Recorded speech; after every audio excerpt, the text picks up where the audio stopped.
امریکی وزیر خارجہ مارکو روبیو نے غزہ میں جلد جنگ بندی معاہدے کی امید ظاہر کی ہے۔ ایک بیان میں مارکو روبیو کا کہنا ہے کہ خصوصی ایلچی وٹکوف جنگ بندی مذاکرات پر دن رات کام کر رہے ہیں۔ وٹکوف نے کافی کامیابی حاصل کی ہے اور وہ معاہدے کے قریب ہیں۔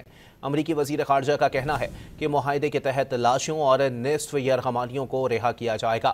60 دن کی جنگ بندی کے اختتام پر باقی یرغمالیوں کو بھی رہا کر دیا جائے گا۔ امریکی وزیر خارجہ مارکو روبیو نے غزہ میں جلد جنگ بندی معاہدے کی امید ظاہر کی ہے۔ ایک بیان میں مارکو روبیو کا کہنا ہے کہ خصوصی ایلچی وٹکوف جنگ بندی مذاکرات پر دن رات کام کر رہے ہیں۔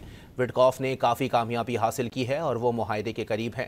امریکی وزیر خارجہ کا کہنا ہے کہ معاہدے کے تحت لاشوں اور نصف یرغمالیوں کو رہا کیا جائے گا۔